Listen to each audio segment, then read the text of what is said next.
श्री गोपाळ कृष्ण महाराज की जय, श्री दत्तात्रेय महाराज की जय।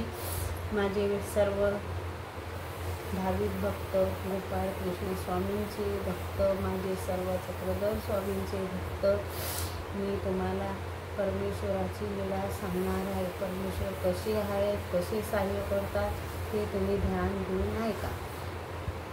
परमेश्वर विद्यापुराची गोष्ट आहे। सावळापूरच्या लेकीची। सावळापूरची लेक, तिचे आई वडील सरले, तिचे लग्न झाले। लग्न झाल्यावर तिला तिची एखाद्या मुलीच्या नशिबात खूप दुःख लिहिले असते। ते खूप दुःखी होती। आई वडील सरल्यामुळे तिला काही प्रेम मिळाले नाही। मग लग्न झाल्यावरही तिला काही सुख नव्हते। तिचा नवरा तिला खूप मारझोड करीत असे, दारू पीत असे, मारझोड करीत असे। मग ती खूप कंटाळली जीवाला। मग एके दिवशी तिला पाण्याला गेली। पाण्याला जात असताना तिने असे ऐकले की इथं एक स्वामी विद्यापूरला अशा गोष्टी करत होत्या बाया। तिने ऐकले विद्यापूरला एक राऊळ आहेत म्हणे, असे आहेत म्हणे, ते खूप दयाळू मयाळू आहेत म्हणे, असं तिनं दुरून ऐकले। आणि ती तशीच रिद्धपूरला निघाली। सावळापूरच्या लेकीची कहाणी। आणि रिद्धपूरला निघाल्यावर तिला स्वामी गोविंद प्रभू स्वामी तिला भेटले। मग ती स्वामींना वंदू लागली। स्वामी, मग तुम्ही माझं बाळ तुम्ही सांभाळा, तुम्ही पाण्याला जाते। मग तिने स्वामींनी मानेने होकार केला आणि ते बाळ तिने स्वामींजवळ ठेवले आणि पाण्याला निघून गेली। आणि पाणी घेऊन आल्यानंतर ते बाळाला शोधू लागले इकडे तिकडे, बाळ काही दिसेना। मग अंतरी खूप दुःखी झाली। शेजारी पाजाऱ्यांना विचारू लागली, माझे बाळ पाहिले का हो, माझे बाळ पाहिले का? शेजारी पाजारी म्हणू लागले तिला, तू बाळ कोणाजवळ ठेवले? ते म्हणू लागली, मी बाळ प्रभू श्री गुंडम प्रभू राऊळांजवळ ठेवले। मग ते शेजारी पाजारी म्हणू लागले, ते गुंडम राऊळ वेडे आहेत, ते तुझ्या बाळाला विहिरीत टाकून दिलं असेल, तुझ्या बाळाला फेकून दिलं असेल। मग ती खूप अंतराने दुःखी झाली। मग तिला एकदम बाळाचा रडण्याचा आवाज आला आणि ती घरात पाहिलं तर बाळ एका कोपऱ्यात शांततेनं झोपलेलं, म्हणजे रडून राहिलं होतं, झोपलेलं होतं। झोपेतून उठलं, रडू लागलं। मग तेव्हा ती बाळाला पोटाशी घेतलं आणि म्हणू लागली, राऊळ माय बापू, माझे राऊळ माय बापू, अशी आक्रोश करू लागली। मग तिने एके दिवशी तिच्या पतीने खूप मारझोड केली। मग ती रडू लागली। मग तिचा पती तिला म्हणू लागला की तू लग्नाच्या आधी मायबापाला खाल्लं, आता आम्हाला खायला निघाली, चालली जा इथून, तुला माय नाही बाप नाही, चालली जा इथून, तू काही कामाची नाही, असे काही शब्द फिरून तिला बोलू लागले। मग ती बिचारी दुःख करू लागली, म्हणे आता माझा माय बाप माझे राऊळ आहेत म्हणे, मी आता रिद्धपूरला माझ्या बापाजवळ चालली म्हणे, अशी तिच्या पतीला म्हणू लागली। आणि आपली एक थैली घेतली, बाळाला काकीत घेतली आणि रिद्धपूरला निघाली। तिच्या मागे तिचे पती निघाले। तिथं प्रभूंना माहीत आहे माझी लेक येणार आहे, म्हणून प्रभू सगळी तयारी करू लागले। प्रभू म्हणू लागले, आज माझी लेक येणार आहे तर सगळी तयारी करा। बाईसा स्वामीचे भक्त सगळेजण, प्रेमी भक्तजन सगळे प्रभूंचा दिवस उजाडल्यावर सगळी मंदिराची तयारी केली, रांगोळ्या घातल्या।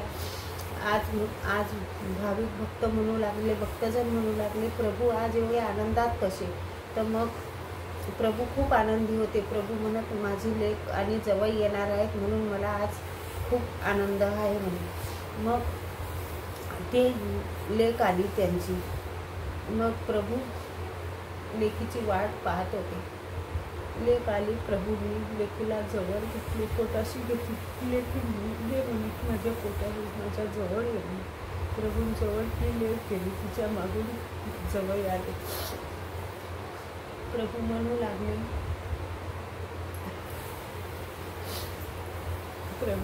लागले, जवळ बापू या बसा. स्वामी खूप दयाळू करुणाळू आहे. आणि लेक जवळीला उत्तम प्रकारचा स्वयंपाक केला. त्यांना चांगल्या आनंदानं जेवण दिलं, जीव घातलं. दोघं मुलगी लेक आणि जवळ दोन्ही जेवले. आणि तिचा पती म्हणू लागला म्हणे, विदर्भाचे दैवत प्रभू राऊळ माझ्या पत्नीला लेक मानला आहे म्हणे. मी पापी आहे म्हणे, खूप पापी आहे म्हणे. मी माझ्या पत्नीला बोललो, मारलो, ठोकलो म्हणे.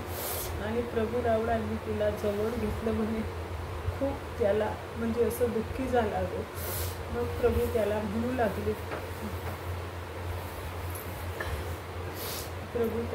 लागले, जवळ बापू, माझ्या मुलीला तुम्ही चांगलं वागवत जा. माझी मुलगी खूप दुःखी आहे असं प्रभू त्याला सांगू लागले. मग तिचं सगळं मायबापासारखं तिचा आदर सत्कार केला. तिला साडी चोळी, तिला पाहुणचार केला.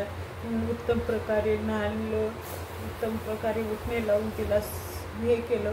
मग ती जाऊ लागली. बाबा म्हणायचे, जा आता सुखी राहा. मग ती गेली. तिचा पती सासू तिला आनंदानं वागू लागले. मग एके दिवशी प्रभू राऊळांची तब्येत खराब झाली.